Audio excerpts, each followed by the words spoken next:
begrüße euch zum Gründungstag meiner Facebook-Gruppe, die zwar noch recht klein ist, aber mit eurer Hilfe wird sie sich noch vergrößern. Ich sehe, einige sind schon Gründungsmitglieder und haben bereits geholfen. Ich mache auch noch fleißig Werbung auf meinem YouTube-Kanal. Nun, was erwartet euch hier? Diejenigen, die meinen YouTube-Kanal schon kennen, wissen, was dort läuft. Also unter anderem David Icke-Videos, viele spirituelle Themen, alternative Informationen. Ihr könnt auch gerne selber posten, was in diesen Bereich hineinfällt. Und zur Feier dieses Tages bringe ich euch ein Video, was bisher nur ein bestimmter kleiner Personenkreis gesehen habt. Und ich wünsche euch viel Spaß damit. Nach diesem Intro beginnt es. Any ideas?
Hello.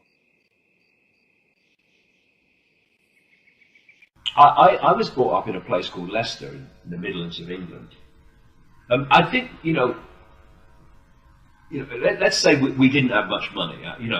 I was brought up in the 50s and the early 60s as a kid, and most of the 60s. We were. I remember going around the back of the factory where my father worked with my mother on a Thursday lunchtime, so he could hand that week's wage packet to us so we could eat that night. That's how hand to mouth it was. So we didn't go places. We rarely went on holiday. Well, we did. We came to the Isle of Wight, so I fell in love with it, and why I'm here now.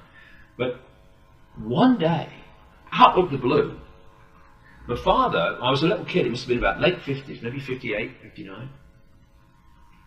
And he announces we're going to London on the train, the whole family, and it's like, we don't do that, but we went, and I can still see it now. I can see this picture of all these legs, this vast crowd of people trying to get a ticket on the train, going on a steam train. I went to London.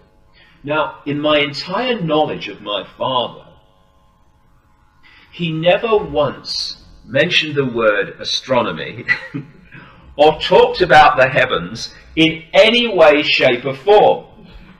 We get to London and he takes us to the planetarium, right? I didn't know what a planetarium was. It was next to Madame Tussauds in Baker Street.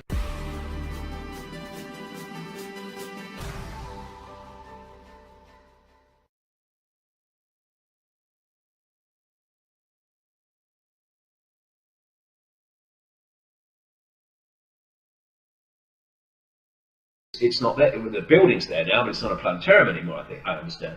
So I go into this planetarium, it's all kind of new, we're talking late 50s, and the London Planetarium, which we went to, actually opened in 58, so maybe that's why we went, because it was so new. Anyway, I'm sitting there, a little kid, if it was 58, 59, I'd be, 6 or 7. And I'm looking around thinking, what's going to happen? There's this contraption in there, and there's darkness in the sky, and then the show starts. And it's midday, it must have been midday, something like that. And suddenly, I'm sitting there, and the night sky is above my head. And the stars were moving. The stars looked like they looked when I look up as a kid at night. And there are times in your life when something hits you. It really smacks you and you don't forget it. That was one of my moments. it impacted that moment when I saw the heavens on that dome ceiling of the London Planetarium in the late 50s. It imprinted something on me, which I've never forgotten. And the last couple of years I was out in the countryside, about 2 or 3 miles from here, just sitting on a bench, and I just looked up. And when I looked up, it was daytime. I saw the sky as a gigantic dome, and I thought, is this real? Is this a projection? Like the planetarium, it came back to me. That story came back to me when I had that experience. And then a friend of mine, Neil Haig, who does artwork for my books, I was talking to him about this. He said, "Have you seen that movie, The Truman Show?" And I hadn't been out a long time, but I got it on DVD when he mentioned it, and I watched it here. The people haven't seen The Truman Show. It starred Jim Carrey, and he was born on the set of a soap program, but he didn't know that. So he's growing up thinking this is real in life, and his mother's his mother and his girlfriends, and they're all bloody actors. And every time he tries to get out of this little town, this set as it turned out to be, something stopped him. And he started to get, in the end, suspicious what's going on. And cut a long story short, eventually he gets on this boat, which he thinks is going out to the open ocean. And he goes out, and he goes out, and he goes out. And eventually he comes to the wall of this massive frickin' dome, in which it's all been going on in. And then he walks up the edge of the dome and out the door of the dome into the world as it really is. And whoa, that hit me like a train when I watched that. I thought, that's it.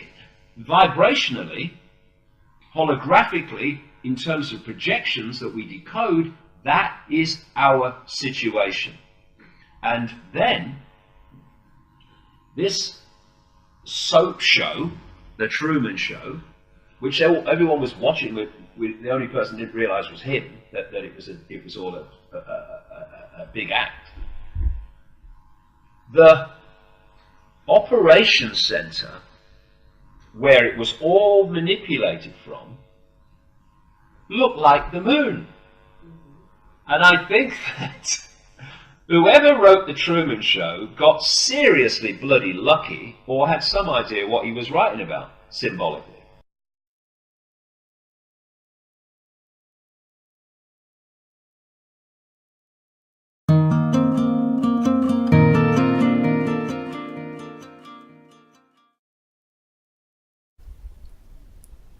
Ich hatte euch ja versprochen, ein Video zu erstellen, in dem David Icke etwas Privates über sich sagt und ich auch.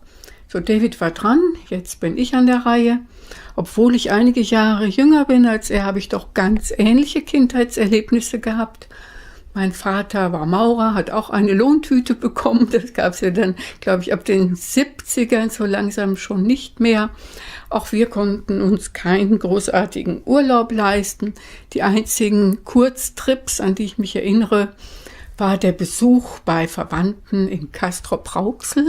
Vom Sauerland aus mussten wir mit Bus und Bahn uns durchkämpfen. Ein Auto konnte sich auch damals noch kaum jemand leisten. Das ist ja heute auch ganz anders geworden. You know, there are times in your life when something hits you.